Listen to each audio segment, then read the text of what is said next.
welcome one and all in here, out there, upstairs in the balcony to The Late Show. I'm your host, Stephen Colbert. It is... Yeah. The feeling, I gotta say, the feeling is mutual. It is great to be here with you all on our first Thursday back in the Ed Sullivan Theater. Nothing like a Thursday. Nothing like a Thursday. Nothing like a Thursday. After 15 months away, one of the strangest things, I don't know if you feel this way, John, but one of the strangest things is how quickly this feels normal. Yes. And I, for one, never want to forget what a privilege it is to be here with you all tonight. Okay? It all got taken away. Yeah, we gotta knock it. It all got taken away. It can always be taken away. Can you give it? Give it, take it away. Take it away. I'm the Job of late night. I'm especially thrilled to be here with you today because President Biden signed a bill officially making Juneteenth a national holiday. Incredible news. I like that one. That's what we need to see. That's a good one right there. Yes. Amazing. And not only that, and long overdue, Juneteenth commemorates June 19th, 1865, the day the last group of enslaved people in America learned about the signing of the Emancipation Proclamation that had taken place 2.5 years earlier. Then it only took 156 more years until the idea finally reached Washington that maybe we should celebrate this. It's getting the full holiday treatment. My understanding is... Sure. My understanding is that they're giving it the full holiday treatment. A day off, community gatherings, and one assumes 50% off all Tempur-Pedic California Kings. Earlier today, at the signing ceremony in the White House, the first black vice president of the United States celebrated the new holiday. So throughout history, Juneteenth has been known by many names. Jubilee Day, Freedom Day, Liberation Day, Emancipation Day. And today, a national holiday.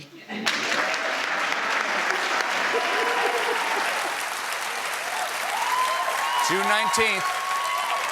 19th, known by many names. June 19th, also known as Macklemore's birthday, but haven't black Americans suffered enough? One person at the ceremony who has been working to make this happen for decades is 94-year-old civil rights activist Opal Lee. Here's how Ms. Lee reacted to Congress passing the bill. The bill is passed.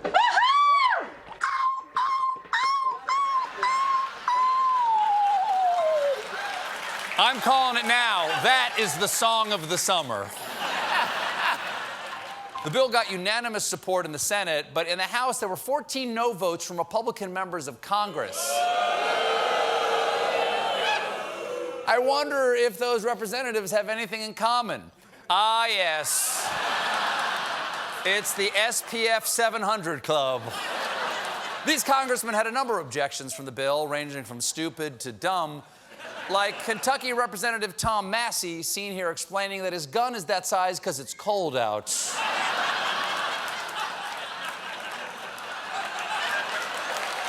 Massey swears. It's an analogy. It's an analogy. You see? Massey swears he supports Juneteenth, but takes issue with the holiday's full name, Juneteenth National Independence Day. Why? Because he says it will conflict with July 4th and push Americans to pick one of those 2 days as their Independence Day based on their racial identity. Let's be real. Americans may have their differences, but we hold these truths to be self-evident. We take every opportunity to eat and drink to excess. For Pete's sake, we'll double down. We'll do them both. Come on. For Pete's sake, we mainline margaritas and nachos on Cinco de Mayo for Mexican Independence Day, and we're not even Mexican, and it's not even their Independence Day. Also, I don't think 2 Independence Days is going to confuse a nation that has learned to keep track of 4 handsome Chris's. And, of course, the day we celebrate all handsome Chris's, Christmas. There was also, thank you. There was also some good news out of the Supreme Court, because today the court upheld Obamacare again. Oh, yeah. Obamacare lives, you hear me? It lives.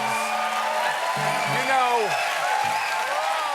folks, you know what that means? Annual physicals for everyone. America, turn your head and cough. You're good, you're good. Couldn't get it on in time. Sorry about that.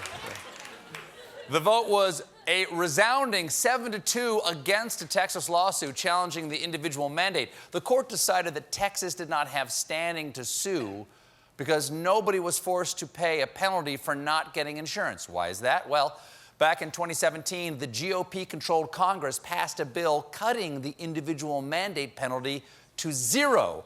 The Republicans' previous attempt to kill Obamacare killed this attempt to kill Obamacare. What do you know? What do you know? That's how it goes down sometimes. Turns out the GOP is its own worst enemy. Also, everyone else's. Out west,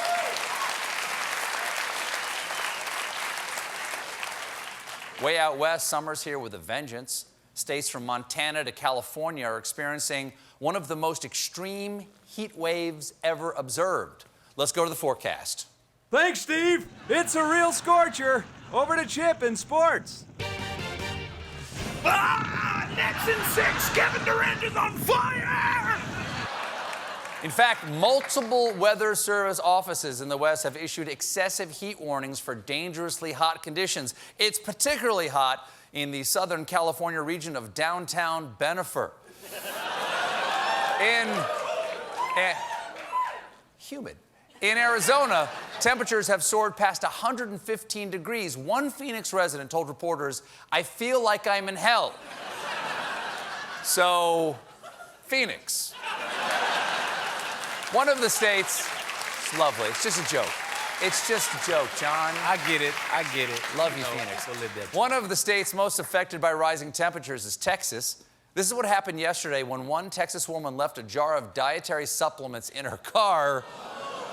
Her doctor says she wasn't getting enough vitamin goo.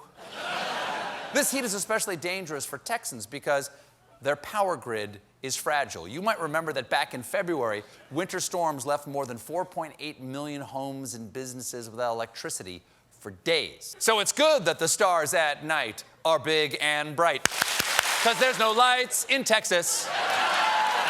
Of course, thank you. Wouldn't Pee-wee be proud? Right on cue. How did they know? How did they know? Of course, the power company could never anticipated cold weather in Texas or hot weather in Texas. Because this week, the Texas Power Company started begging customers to turn off appliances to help avert blackouts. So the energy company's advice is buy an AC unit, but don't turn it on if it's hot. And just to rub salt in the wound, these warnings about unreliable power are coming from ERCOT, which stands for the Electric Reliability Council of Texas. Kind of a misnomer. At this point, that's like the Sobriety Council of New Orleans. Most. Hey, Not everybody. Not everybody. But a lot. Nobody's saying don't party. Nobody's saying don't party. Nobody's got the courage. Staying in Texas, there was a big announcement from Texas governor and man breathing easier thanks to Allegra, Greg Abbott. Abbott says he's going to solicit donations from the public to fund the construction of Texas's border wall. No. Hear me out. It's about time. Somebody's got to keep those Texans out of the U.S. Do Florida next. What? Oh, no. So bad. I'm being told by my friend here it's actually for a U.S.-Mexico border wall. Okay, so one state can do its own foreign policy. Reminds me of that famous headline after Pearl Harbor, Delaware declares Delaware. But I understand why Texas is desperate. They have to find some way to stop their senators from fleeing to Cancun. Now, it's like we're catching up on a lot of punchlines. To prime the donation pump, yesterday Abbott announced the state was kicking in $250 million. What a wise use of taxpayer money. You wouldn't want to waste it on something stupid like shoring up their cotton candy power grid. Abbott was clear on wanting money and wanting wall, but the other details were pretty fuzzy.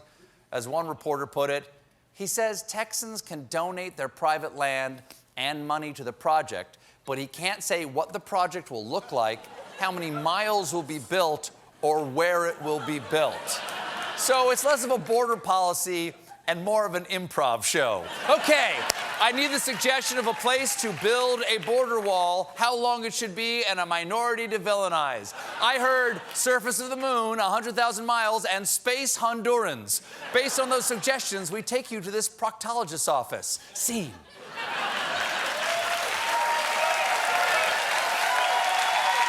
Hello, doctor. It's a snake. Speaking of foreign countries, Europe. This summer, Europe is in the midst of the European Soccer Tournament, an event that happens only, I'm gonna say, every single day. Always talking about it. The event is called Euro 2020, but it's taking place in 2021 because of COVID and because 2021 is, I believe, 2020 in Celsius. And there's already been un scandal grande involving Portuguese superstar and sex doll of Cristiano Ronaldo. Here's what happened. Coca-Cola is a major sponsor of the tournament, but during a press briefing, Ronaldo did this.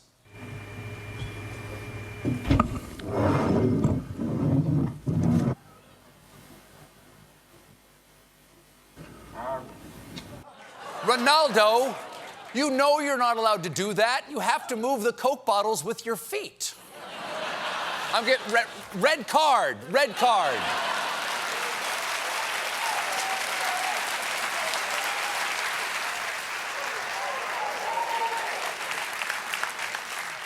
Give me that back. I use that to check out books from the Vatican Library.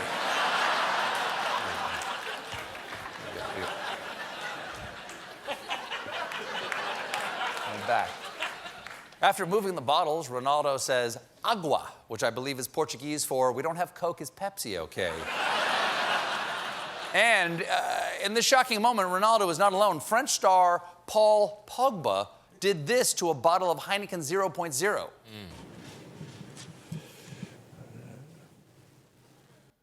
Pogba, you can't do that to one of your major sponsors like Heineken 0.0. Which is named for the number of goals in an average soccer game. I'll say this, though. Man. I will say this, though. Oh, my goodness. It's player empowerment. I will say this. Spitting in the face of a sponsor like that takes courage and integrity. And when I need integrity, I reach for an ice-cold Coca-Cola. There you go. Which I enjoy with a little Heineken 0.0.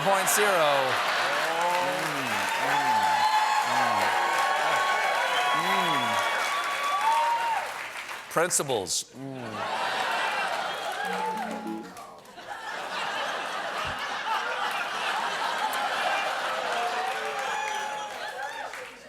Agua. We got a great show for you tonight.